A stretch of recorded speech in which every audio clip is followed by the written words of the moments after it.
Hello, everyone. Welcome.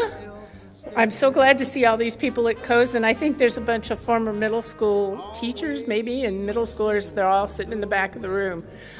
So can you hear back there? Great. Okay. I'm Carla Wade. I'm the Senior Director of External Relations at Cozen. And I'm very excited that it's our 30th anniversary, even though I just got here not too long ago. But we're really looking forward to the 30 years coming, moving forward, and you're part of that, the world of change in education for our students, and it's a really interesting time for that. I have the pleasure today of introducing Gary Stager. When we talk about the past 30 years, he's definitely at the top of the list of leading not only what's happened in schools across the country in the U.S., but across the globe in pushing and driving educational technology being used in really creative ways in our schools. So please join me in welcoming Gary Stager.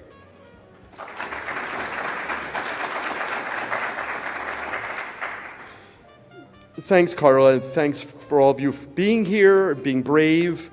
You could even come closer if you'd like. It's a great honor to be here. It's sort of weird coming out of the pandemic, of having spoken lots of times before audiences all over the world, to not doing it quite so often. And I have a brand new presentation that's kind of dicey and risky just by the title, so you're all brave pioneers for being here. But in the words of David Letterman, hopefully I'll make you laugh, make you cry, and most of all, make you think. There's a link to a handout on the QR code there, and we'll share it again a little bit later. I was hoping to have a new book on the topic to create a sample book cover to share with you, because I was really excited about how, education was completely revolutionized over Christmas vacation. How often does that happen? And so I asked ChatGPT to design a book cover for The Case Against Innovation by Gary Stager, and this is what I got. So it's just killing it, isn't it? I could have hired a gerbil. A little bit about me. I've somehow been working in educational computing, trying to make the world a better place for kids, to create opportunities not just to teach the things we've always wanted kids to know, maybe with greater efficiency or efficacy or comprehension, but to create the conditions by which kids are able to know and do in ways that were unimaginable just a couple of years ago. So I've been at this for a very long time, in fact, 41 years. Some of the highlights: I led professional development in the world's first laptop schools in 1990. The fact that we're still arguing over whether kids should have access to computers makes my head explode. We're the richest nation in the history of history. We can afford a cello, a laptop, and a hot lunch for every kid. I designed one of the first online graduate school programs. I worked with Seymour Papert for more than 20 years. I'm the co-author of a book called Invent to Learn: Making Tinkering and Engineering in the Classroom, that's been called the Bible of the Maker Movement in Schools, and it's celebrating its 10th anniversary. We were joking about, I was put in something called the Cozen time capsule, which nobody remembers, but thankfully they left the lid open a crack so I didn't suffocate. And we're here with you today. And I've had lots of experience teaching from preschool through the doctoral level all over the world, including most recently in the schools of Reggio Emilia, Italy. I mentioned my book, Invent to Learn, and a more recent book called 20 Things to Do with a Computer, Forward 50. That's a collection of visions for the future of education rooted in really solid progressive traditions. We'll talk about that a little later.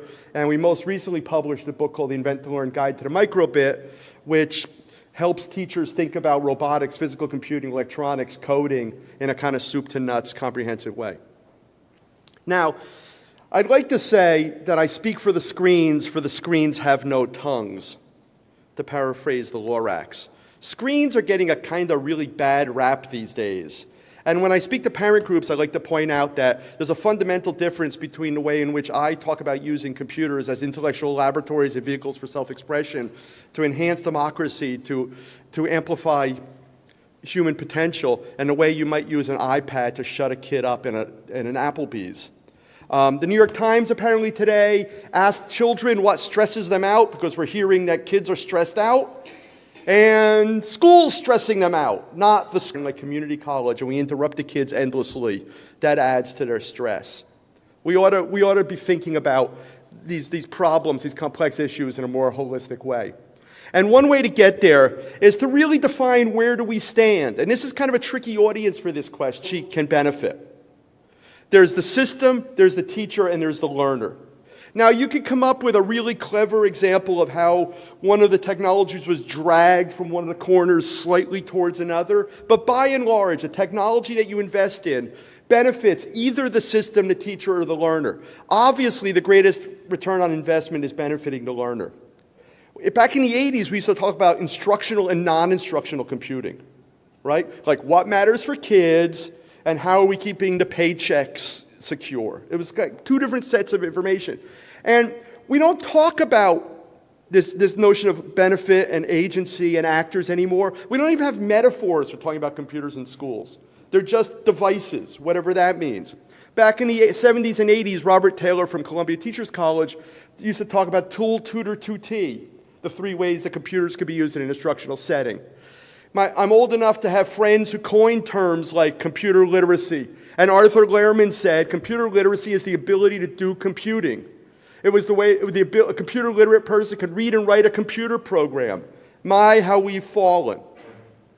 In 1990, I used to joke about how word processor database spreadsheet had become one syllable, because that's what we did with computers back then. Ha ha ha, now we don't do two of the three anymore.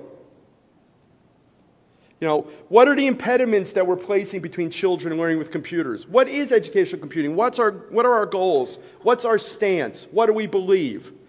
I believe what Seymour Papert said, that if you can make things with computers, you can make a lot more interesting things and you can learn a lot more by making them. And in fact, it is the case that most technology in schools compares badly to clay or paint.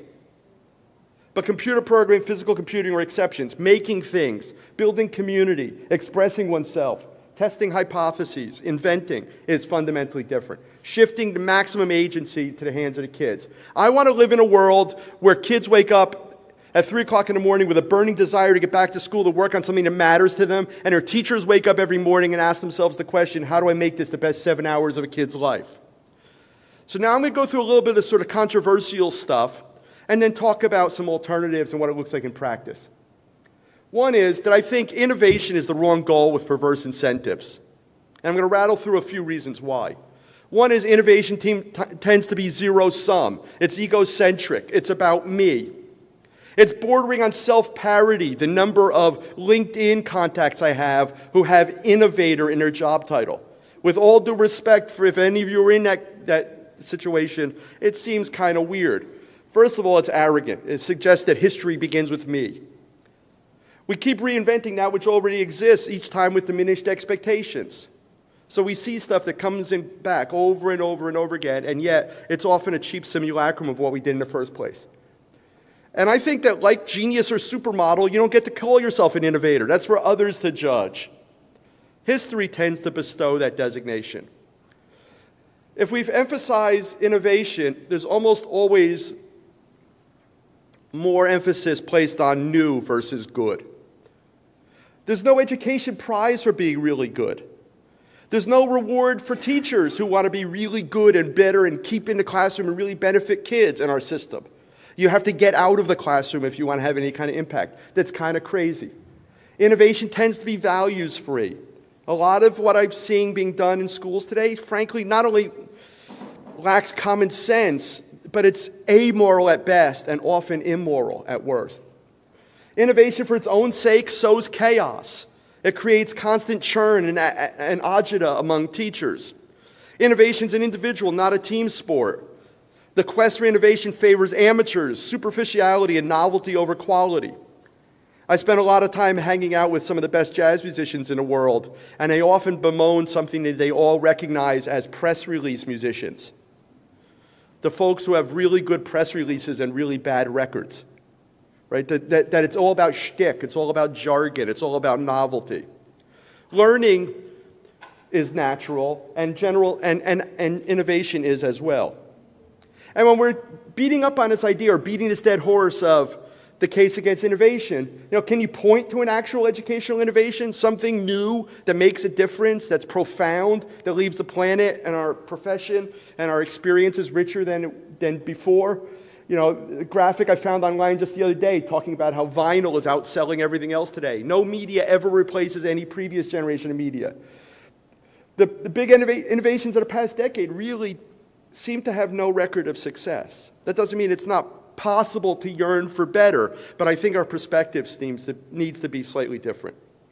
Innovation tends to be oppositional for its own sake. When we began giving laptops to the first schools in Australia in 1989, 1990, the whole purpose was to use computers as intellectual laboratories, vehicles for self-expression, to blur the artificial boundaries between subject areas, to re-empower teachers, to empower children, to go further than could have ever been possible before, to ignite or reignite or reimagine the best progressive education traditions. I can't tell you the number of people I've met over the years who have told me that they're from the third school to have a laptop for every kid. The first two are really well documented, everyone else is third. And there were three kinds of schools that got laptops. There were the people who wanted to revolutionize what happened in classrooms, that wanted to make schools more humane, creative, expressive, have deep neighbors. And there were schools that literally did bad things with computers just to justify that they weren't like the school that was doing good things with computers. And again, these are some photos I took 30 years ago. K-12 in public and private schools across an entire continent. Lest we forget, there were books written on the subject. There were doctoral theses. The first doctoral thesis demonstrating the efficacy of one-to-one computing, I think, came out in 1992.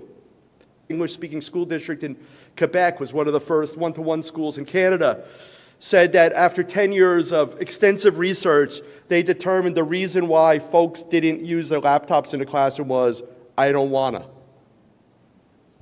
Right?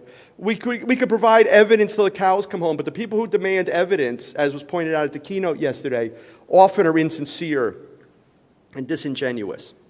Our innovation is often plagued by false complexity. We think if we make the kids memorize all the menu options in Microsoft Word, they've learned something, as opposed to asking what can they do with these tools.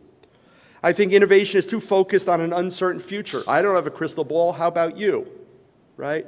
So why don't we just make the world a better place for kids now? Why don't we just figure out how we can create a context in which kids enjoy school and where we enjoy being in the company of kids? I was at a presentation on Friday, and I literally had to fact check this graph that was shown, or this chart, because I thought it was parody. It's from the Bureau of Labor Statistics, and it's the fastest growing occupations, because school is about preparing kids for jobs, or it's preparing kids for college, or Alfie Kohn calls it the better get used to it curriculum. Why does 5th grade suck? Because you won't believe what 6th grade is like. And, we need to be doing whatever we need to be doing, because look what the jobs of the future are. And you read this list: ushers, lobby attendants, and ticket takers, motion picture projectionists. Those are number 4 and 5. I was a keynote speaker at the BET conference in London a number of years ago, and the Conservative Minister of Education gave a keynote, and he talked about, could you imagine, ladies and gentlemen, that the UK is falling behind in video game production? We need to do something about it, and it's your fault. I thought, video game production, really? That's the future of your economy? Video game production. And then I remembered, during the recession around 2008 in the United States, there was one segment of the economy that was growing at double-digit rates. It was cupcake shops. And with the help of the Google, I was able to prepare for my keynote that followed his, and I had the headlines about are cupcake shops the future? Is there a cupcake shop bubble? Oh shit, what happened to the cupcake shops? So, can you imagine if we had national standards preparing kids for cupcake shop jobs or usher jobs? It's preposterous. We know what to do.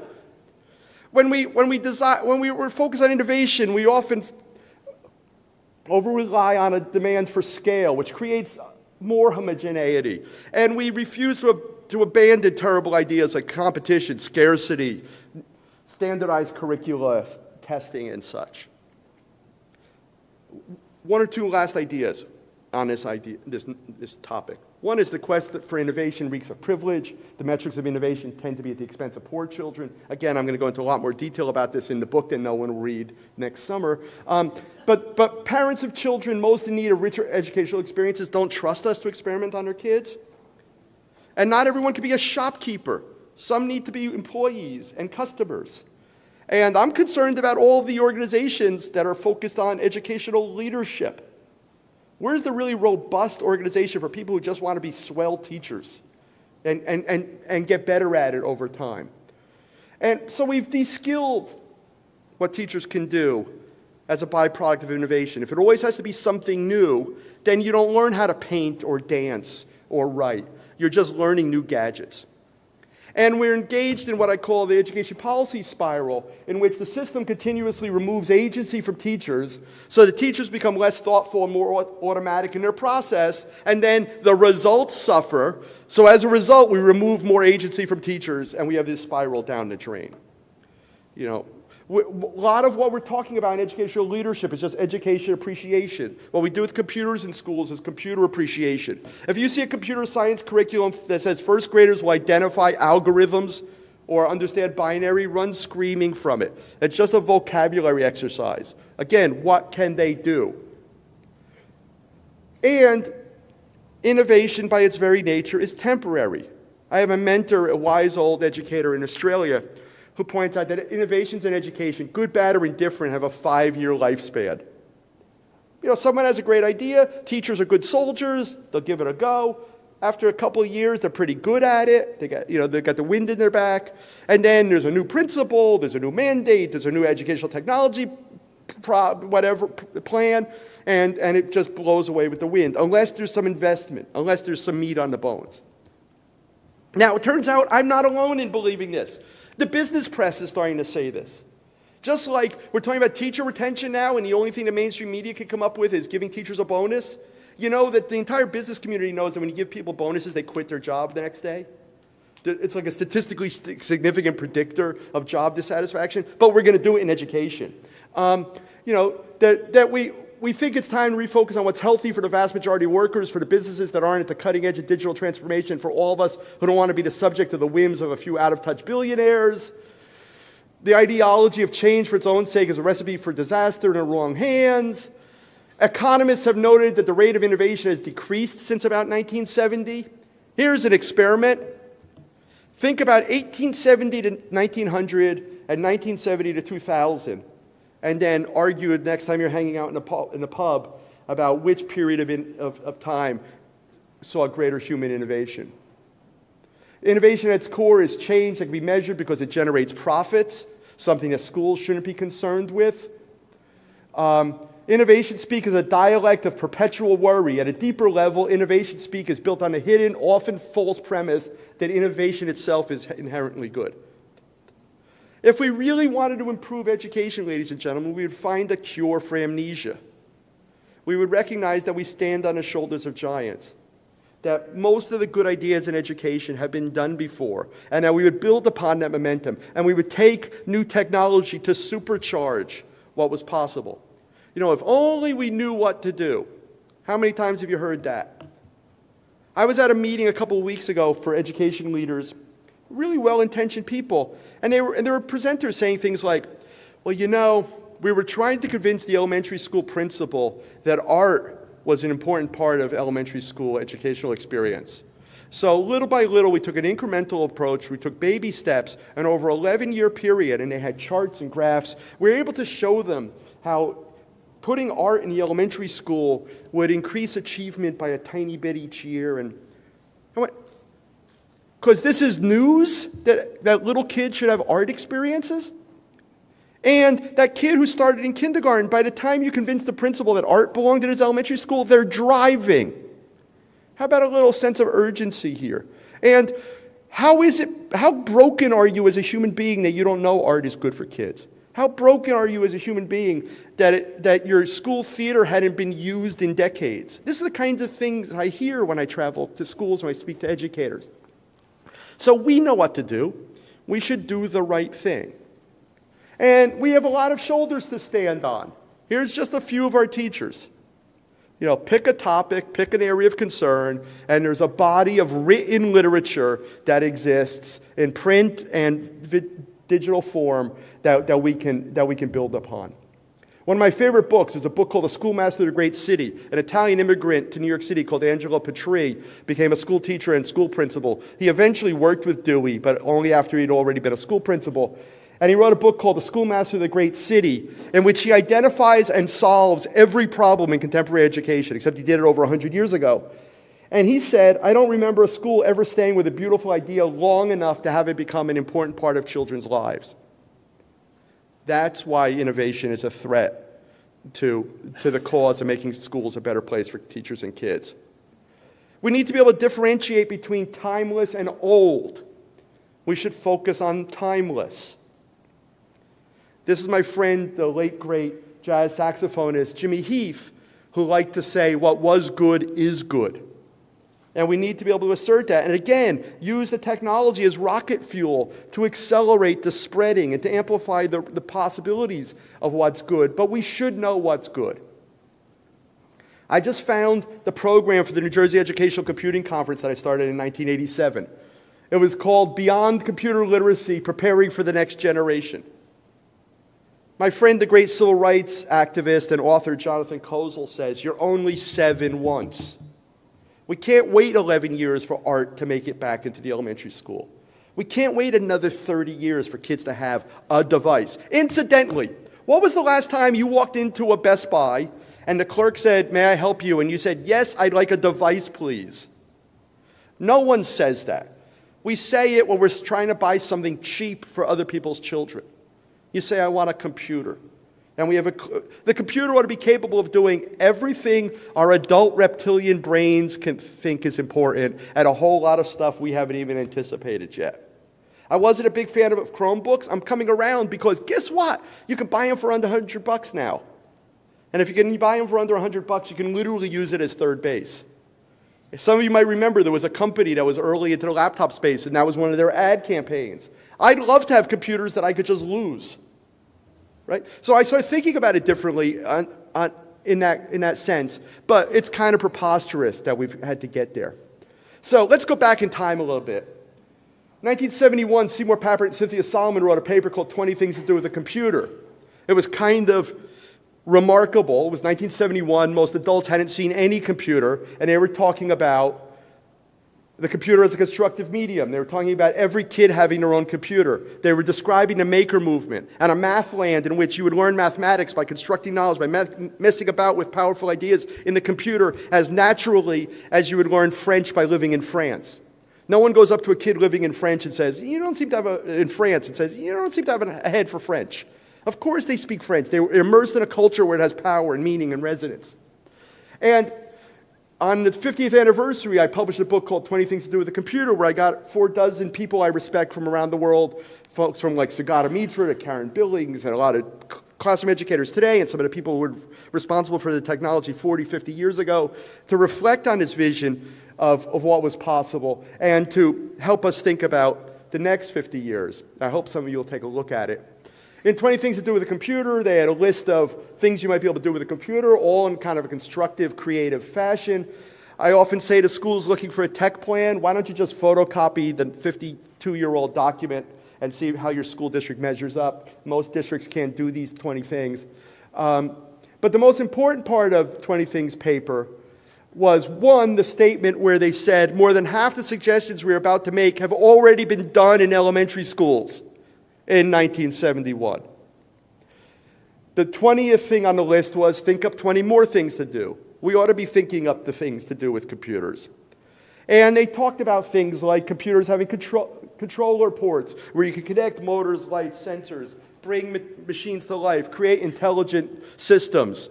This is the $15 microbit that does all of this. There's 4 million of them in captivity. It does everything that any robotic system we've ever dreamed of is capable of. When you talk about one-to-one computing and devices, in 1971, Papert and Solomon said, only inertia and prejudice, not economics or lack of good educational ideas, stand in the way of providing every child in the world with the kinds of experiences of which we have tried to give you some glimpses. If every child would be given access to a computer, computers would be cheap enough for every child to be given access to a computer. I was involved in helping the governor of Maine sell the idea of a laptop for every kid. And then I was involved in a $100 laptop. There's still people writing books about how irresponsible that was to give poor children in developing countries a connection to modernity. And guess what? You can go to Best Buy and buy a $100 laptop now. In fact, I got a magazine in the mail in 2021 that had a microcontroller on the cover of it. Not a picture of it. It was stuck on it like a perfume sample. You could actually give the computer away.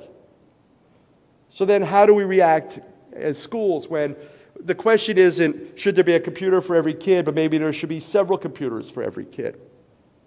So we need to take a step back and think about the purpose of education. I'm going to offer kind of my alternative vision of it. One is that schools have an obligation to introduce children to things they don't yet know they love. That's why they show up. And conversely, it's why they're not showing up. Have you read some of those articles about, attendance still hasn't resumed post-pandemic? And it's those damn kids, with their poverty and lack of transportation and hungry bellies? I mean, literally, after you read the first sentence of, oh my God, these kids, you figure out it's because they can't actually get there. And once they're there, it's not a great experience for them. The entire reason for schools to exist into the future is to democratize access to information and expertise and to introduce kids to things they don't yet know they love. Otherwise, as we proved through the pandemic, the basic skills stuff they could pick up in all kinds of places. It's to model and nurture and sustain democracy. It's to spend time in the company of interesting adults. It's to democratize access to experience, expertise, and materials that they wouldn't have access to otherwise. It's for band. It's for choir. It's for performing in the school drama production. It's for going on field trips and making volcanoes. When we talk about innovation, we're often talking in terms of nouns, not verbs. We like to blab, blah, blah about stuff rather than do things.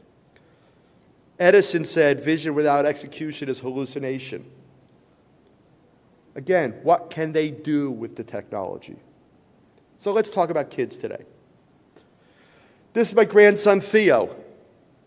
At the end of preschool, he lives in Shanghai. At the end of preschool, he decided he wanted to give his classmates a gift. He could have asked his mother to take him to the shop to buy something for his classmates. They could have baked cookies.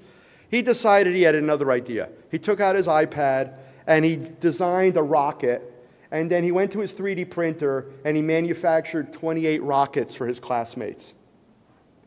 Now, if you think this is because his grandfather is me, one, he lives in Shanghai. I didn't see my grandkids for 3 years because of the shutdown. His other grandfather got him the 3D printer. I don't know how to use a 3D printer, even though I've written books about them. This is just what kids do today. So when he gets to school, are we going to ask him to play sit on the rug? Are we going to wait until high school if he's in the track for career education before he has access to a 3D printer, when this is the kind of stuff that kids have at home? Okay, so if this isn't preposterous enough for you, how about this?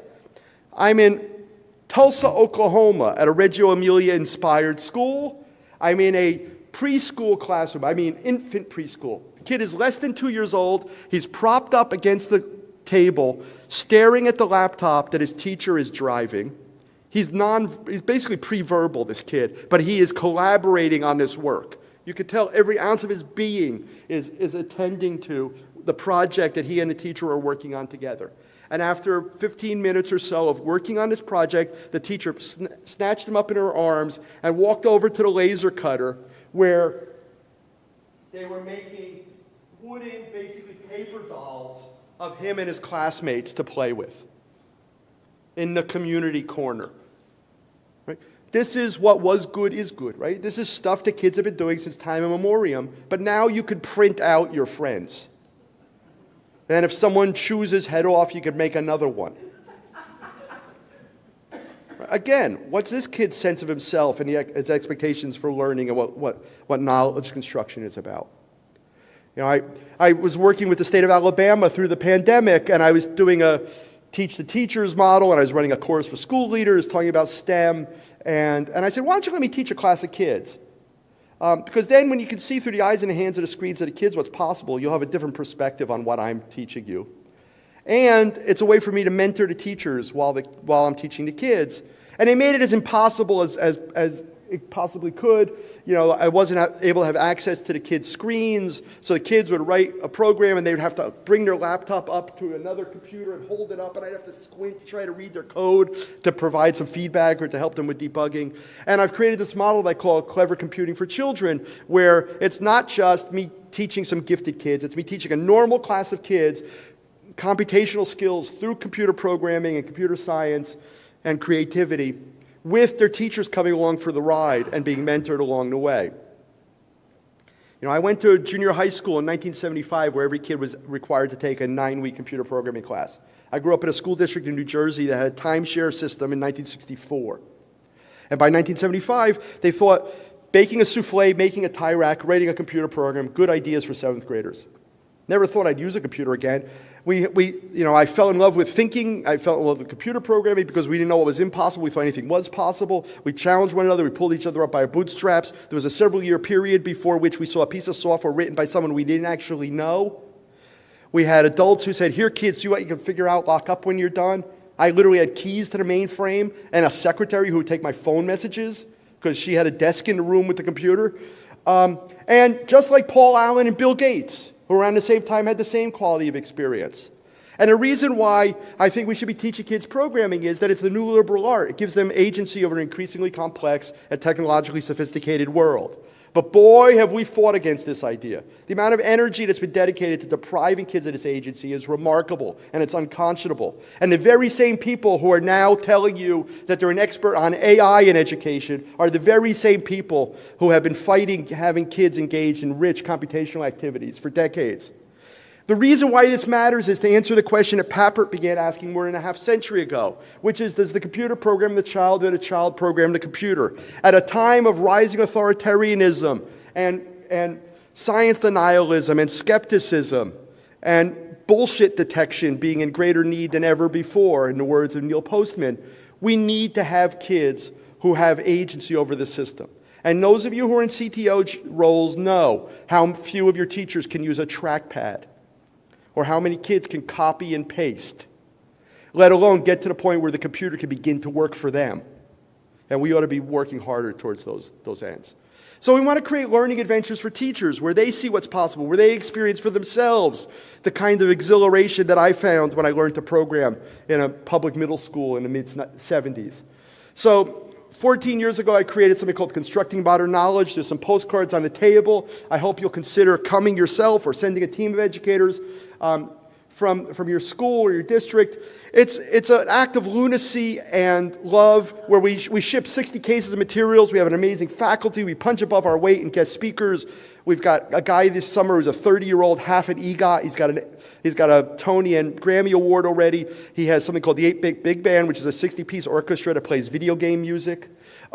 We've had 4 MacArthur geniuses. We had Nicole Hannah Smith before the 1619 Project and Casey Neistat, and teachers who have 4 days to fall in love with learning by being immersed in a culture where they're able to go further than they could have ever gone on their own. So I just want to share a couple examples with you. They're illustrative, and then I'll bring this plane to a landing. This was a project created by a group of teachers at Constructing Modern Knowledge a few years ago. Most of these folks are beginners. They hadn't met each other before. We don't do any icebreakers. We have kind of a ritual where we shout out ideas for projects, and then people bunch up, and then they go and do them. One year, a guy said he wanted to make massage shorts, and I dropped the mic, and he came up to me later, and he said, "You made my idea sound dirty." I said, "With all due respect, sir, you said massage shorts." But this was someone who wanted to make a fortune-telling robot.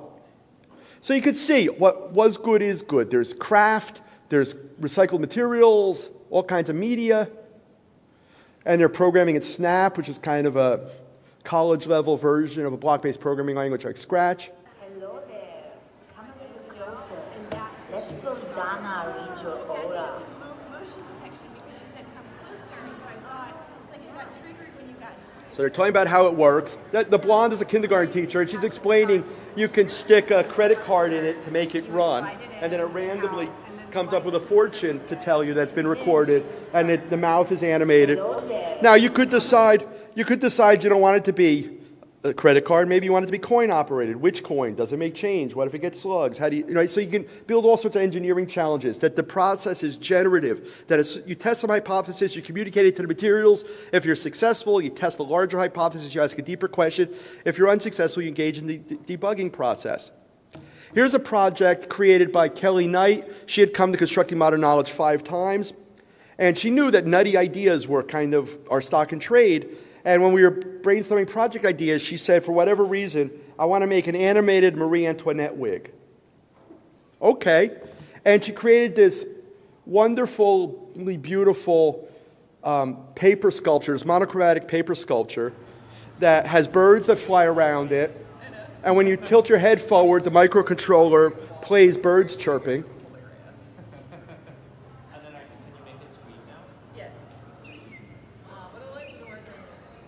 And if you blew in a straw, 3D printed bees they designed would blow out of the head.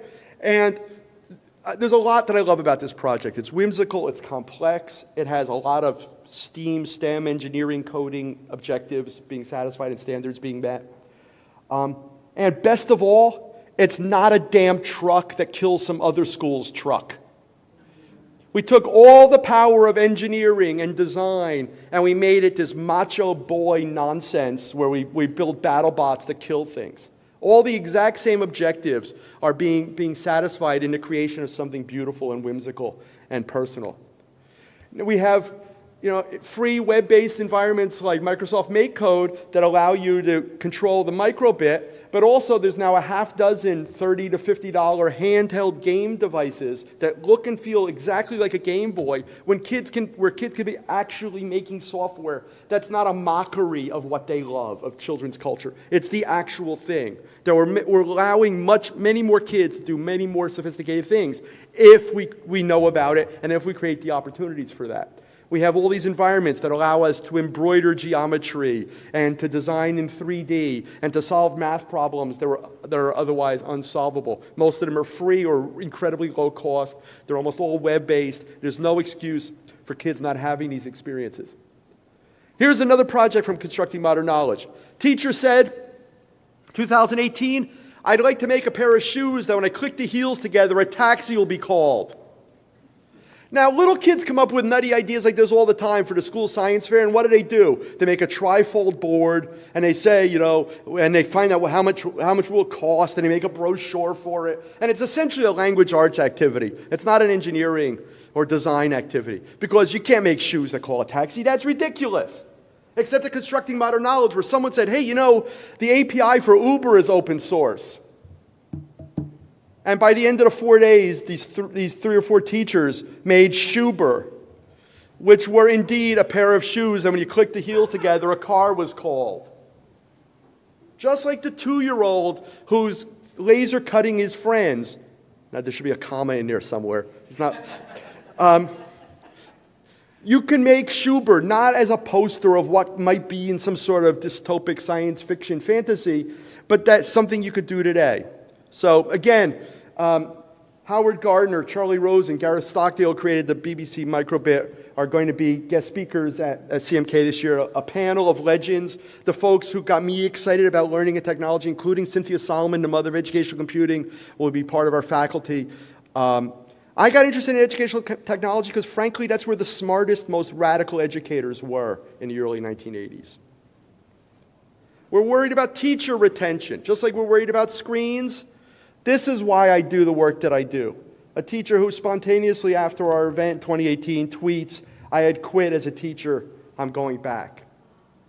It's not for a larger food pellet. It's by reminding them why they're teachers and what's possible and exciting them. So if you think this is all too radical, you've probably uttered a phrase like this yourself. Someday in the future, kids might be able to talk to NASA scientists. I met someone the other day who told me they did this and the union grieved them. They actually had a grievance from the union because it deviated from the curriculum that scientists were coming in and talking to.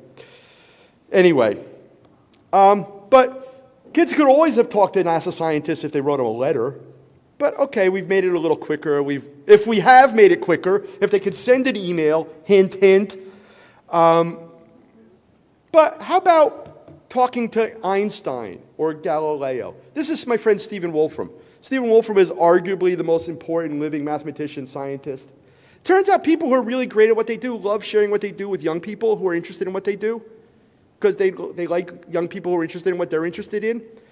This started during the pandemic. Chick Corea practiced online for 70 straight days for anyone who wanted to tune in on Facebook and watch him practice. People started giving concerts. And scientists and poets and authors and politicians, people started sharing their expertise. Wolfram has now done hundreds of Ask Me Anything sessions for kids who want to talk about science, computing, mathematics. Some of the conversations go 3-4 hours. They're not interrupted every 12 seconds like in a classroom where we'd say that kids have attention deficit disorders. And I was looking for an example. This was from a year ago where he had done 81 of them already. But I was looking for a screenshot for a presentation to really sort of buttress this point, to hammer it home. And I found this live coding activity he did with a group of kids where they explored the spread of coronavirus, the mathematics of the spread of coronavirus. Now that's kind of cool, right? Real world. They're working with the most important living mathematician, the guy who wrote the software that every mathematician and scientist uses every day. And I then noticed the date on it. It was February 10th, 2020. So this was about a month before everything shut down. Now, am I suggesting that we might not have lost 1 million people if kids had been involved in this science? That's probably a stretch.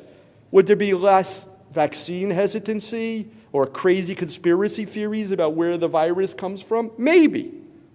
And we have the opportunity for kids to be engaged in real work with real experts, not just people pretending to be innovators because they have a good font or they put it in their LinkedIn profile. And only if kids could actually connect their devices to the world and the experts who are beyond the cinder block walls of the school. Seymour Papert said in 1990, when reformers introduced new forms of management of the old approach to knowledge and learning, the system quickly snaps back to its state of equilibrium. And perhaps most dramatically from the point of the view of people in this room, the same kind of process undermines any attempt to change in education by putting a lot of computers into otherwise unchanged schools. The same speech in 1990, I was there in Sydney, he said, at some point we have a responsibility to break out of the marginal role and take on our true vocation, which isn't one of service, but is one of leadership. And those of us who know better need to do better. And we need to decide whose side we're on. Will we be compliant? Will we just follow orders? This is 6 days ago, maybe 7 days ago now. This is a headline explaining that the New South Wales, that's the state that Sydney, Australia is in, the New South Wales Labour Party, so let me contextualize that, that's the Liberals. The New South Wales Labour Party is promising as a campaign promise, as a matter of policy, that when elected, they will install jamming technology to make sure no one can use a cell phone on a school campus. And the article goes on to say they're already using it too, the state's jails. What a coinky-dink. Maybe, yeah, schools should be just like jails. I wrote an article 25 years ago when my kid would end drama practice at 10:30 on a darkened campus and couldn't use the payphone to call us to pick her up because the payphone was locked for its security, but she wasn't allowed to have a cell phone. And I'll be damned, you don't have a right to make that decision. You don't have a right to put my kid at risk. And even better, you don't have the right to deprive my kid of access to the world's greatest mathematician. And those of us who are in technology leadership roles and CTO roles need to really decide when the next crackpot running for office says stuff like this, what are you going to do about it?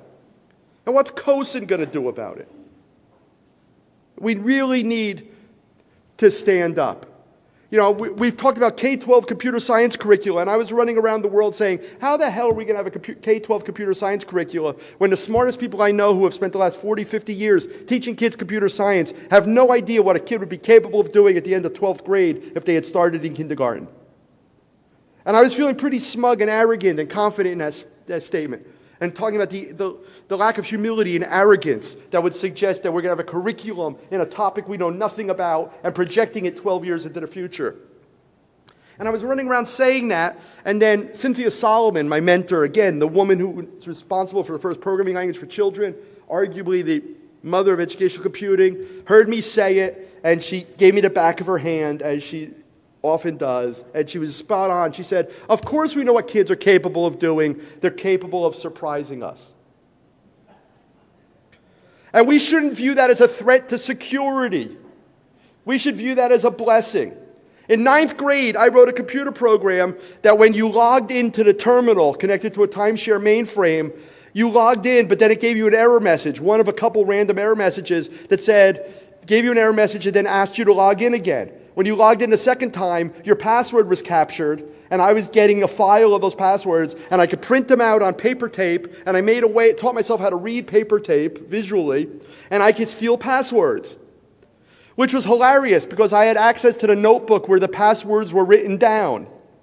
But being a hacker was kind of fun at 14 years old. And I was dragged by the scruff of my neck by a 12th grader to the guy in charge of computers, Henry Peterson, Dr. Peterson. And the kid was stuck. This kid, look what he did. And I'll never forget, the guy in charge of computers for the school district looked at the senior and said, at least he's thinking.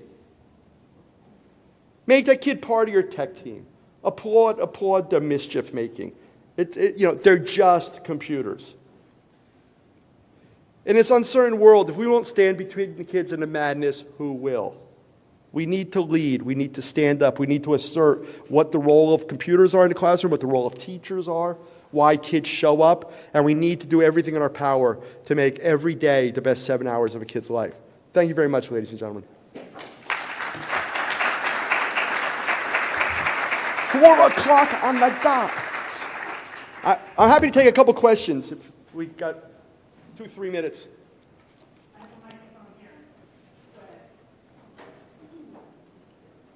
So I work in education technology. The school districts that I work with, I think when they're talking about innovating, they're actually just talking about efficiency creating because of the accountability metrics, the compliance issues, and all of the things that they have to meet, the curriculum standards, right, the growth metrics, et cetera, so that innovation, as it's termed, is really all about getting time back so that teachers can do things like what you're describing. And I think most of them would argue that we would be doing this if we weren't totally consumed by those most fundamental kind of accountability and requirements from the top down, from our funding sources, et cetera. So I love the thinking here, but I'm putting myself in the shoes of the educators I serve, saying, like, we don't have room for this because, like, the legislated requirements on us require we spend our time and focus elsewhere, and that it would be a very privileged school environment that would be able to take your call to action and run with it in any kind of large-scale way. What are your thoughts there? It's an endless discussion. There are places that disingenuous request because there's the big picture schools created by Dennis Litke 30 years ago where kids don't even go to school Tuesdays and Thursdays. They do internships in the community. They have no actual classes in the syllabus. Everything they do Monday, Wednesday, and Friday is to help them do what they do Tuesdays and Thursdays better. The kids go to college. They get jobs. The Gates Foundation originally funded it. They've got longitudinal research says it's effective. There's a million models like that. We choose not to believe them. We choose not to look at them. We are under a great deal of oppression and a lot of name-calling and negative stuff. We need to push back. We need to assert that we're in charge. And I'll just say politically, at any level of magnification, at any jurisdictional level, there are more teachers as an employee group than any other. And if they actually voted their interests, maybe things would be different. The minister of one of the states in Australia said something that offended the teachers. They shut the system down. He apologized.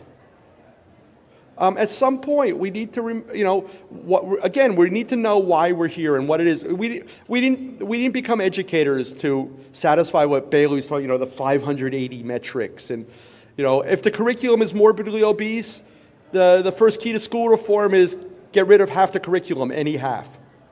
We know what to do. We know what to do. And if you don't swing by my house, I've got one of 1,000 books I can lend you. And there's on the website, if you go to the QR code, there's some recommended reading as well. One more question.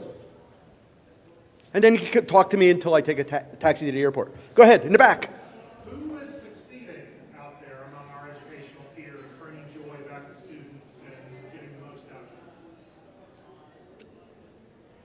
of it? That's the worst email I get is I'm coming to America, what should I go see? And it's always like, oh, yesterday it was good, I can't promise you tomorrow. Bad ideas are timeless and good ones are incredibly fragile. So I don't have a great answer. I mean, Science Leadership Academy in Philadelphia and, schools that are inspired by the Reggio Emilia approach. But I think we have to go back to reading Ted Sizer and Deborah Meyer and Seymour Saracen and Herb Cole. And there's a great book by David Perkins called Making Learning Whole that I really recommend. It's really practical, but it also helps. It's okay to worry about what I do Monday as long as what you do Monday points in the direction of what you hope to do someday. When we're talking about innovation, it's just this sort of, we're going to say all this stuff and then we're going to keep doing things that are digging a deeper hole. So come up and talk to me. We're going to have to clear the room. I thank you very much for the work you do on behalf of kids. I hope we can continue the conversation. I've got some cards and some books, and take a CMK brochure. Thanks, folks. Please pick up an evaluation in the back, fill it out, and turn it into the registration desk. Here next. And let's thank Yuri. This was a great presentation.